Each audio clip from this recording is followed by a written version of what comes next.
Hello and welcome to another episode of the Huskies Rundown. I'm Eric Roswell, joined by my broadcasting partner and number member of the dynamic duo, Alexander Moore. We took a little bit of a break. We had the All-Star break, but we'll kind of get you caught up on what you missed in Huskies baseball in the last couple of weeks. Yeah. So, starting off, well, you were on the road. What was the big things about the road we saw? Well, the road was pretty good. I mean, we split the series on both series. We went 2 for 2 on the road. But the thing about it was we had a lot of guys that came out and just really did great for us. Alec Abercrombie made his debut in Game 2 of the Wilmer series.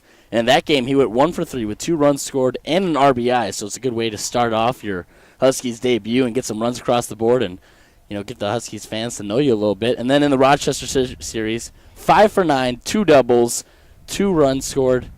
And he was just on fire in Rochester. He did a tremendous job putting the ball in play and swinging early in the accounts. Guy that I like to see, though, Kyle Hubbock. He was 0 for 6 in Wilmer. And then in Rochester, whoo, baby, did he go off. He was 5 for 9. One of those games, 2 for 4 with 4 runs batted in and 2 home runs. That was just unbelievable to watch. It's fun to watch him because people might think, sometimes since he's the power hitter, he might not have those big games. But he did have a huge game. You can never count him out of any game to come out and be, big time for the Huskies. And then Augie Isaacson, someone that does not get a whole lot of recognition but deserves it. He was unbelievable on the road. I mean, he did not play in the first game of the Wilmer series, but in the second game, 3 for 4 with an RBI and 2 runs. And then in Rochester, 5 for 7 also with 4 runs and 3 runs batted in. He's almost perfected that drag bunt. That is a dangerous drag bunt. Out of nowhere, he'll just lay it down. The defenses just go, like, what? What was that? And he's on first base before they even know it. It's really fun to watch. And then, after that, the All-Star break. Yeah, we saw the Huskies go to the All-Star, a couple of them. Tell us who was the one that stood out there from the Huskies in that aspect of it. Yeah.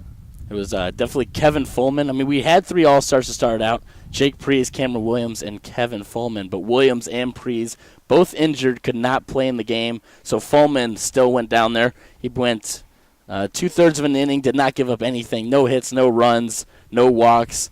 Just doing a great job on the All-Star game. South ended up winning 6-2 in that All-Star game. They have a lot of good hitting in the South. It's very interesting to watch. The Home Run Derby. Zach Zubia, the Rochester Honkers. I watched him in Rochester. He was unbelievable. One day he went, 2 for 4 with 2 3-run home runs and then an RBI walk. So he finished the day going with 7 runs batted in and 2 3-run bombs. It was just unbelievable. Yeah, there's a reason he's up in that home run category and leading, and obviously won the home run derby. Coming back to the Huskies and pitching-wise, that's kind of been the big issue and kind of thing we've kind of proven on all season. But an arm that kind of joined us about 2 weeks ago was Ryan Tapany from Wayzata, Minnesota, playing alongside Isaac Collins at Creighton University. Right now, 1-0 record with a 1.03 ERA. Last 2 starts, kind of been dominant. The solid arm out of Creighton. 7 innings pitched and 7 strikeouts against St. Cloud. And then 6 innings pitched and 8 strikeouts against Bismarck here at home. That's 15 strikeouts and 0 earned runs in the last 2 starts for Tapany. He's been a dominant arm. He's been consistent. He's been doing the things that we've been doing. Huskies need to keep this going. And that kind of leads that second half push we kind of been mentioning in the broadcast all for the last couple of weeks or so. Huskies record now in the second half, 9-6. They're in third place. They're a game and a half out of first place. And last 10 games, 6-4. That also makes the last 7 days a 368 team average, which is kind of going back to that consistent timely hitting that the Huskies want and need to be seeing for the next couple of weeks or so to make that playoff push. And then a 2.06 team ERA. That's been huge. Our bullpen's been doing it.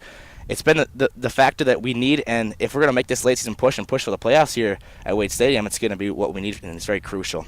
Oh, yeah, we definitely need that starting pitch, and Ryan Tapany coming in big. His dad, alongside Minnesota Twin, who was a pitcher for the Twins as well. So he has that in his blood. It should be fun to watch him throughout the season. Yes, it very should be. And then for the upcoming games, we do have a kind of big homestand wrapping up here before we hit the road. The Huskies, August is actually most of the road, but for the homestand, we have 3 games against La Crosse starting today, a doubleheader at 5:05 and 7 tonight. Those are both 7-inning games. And we play just a game tomorrow against La Crosse. And then also we're seeing a doubleheader on Wednesday against Thunder Bay. We see a team that we saw very early in the season. And then finally, we wrap things up at the homestand with 2 games against Mankato, the Moondogs we just split with the last 2 days here at Wade Stadium. Yeah, some tough teams that we're going to have to face to try to make this playoff push. And on the road, they're also going to be in St. Cloud. One of those games will be a makeup game of a rain out, so it'll also be a doubleheader. And then after that, they'll have 2 games in Rochester in that short field, 3:10 down the lines. If you guys don't know Rochester, and Kyle Hubbock, that was where he had his 2 home runs. So it should be fun to watch the Huskies go out to Rochester and maybe tee off and get over the fence a little bit. Yeah, exactly. So it's a lot of good baseball coming for the Huskies. We'll see what happens. Hopefully they can make that playoff push and bring the playoffs back to Wade Stadium here. As always, it's been a pleasure for all you watching out here. I'm Eric Roswell, joined by my broadcasting partner, Alexander Moore, and thank you guys so much for tuning in this week.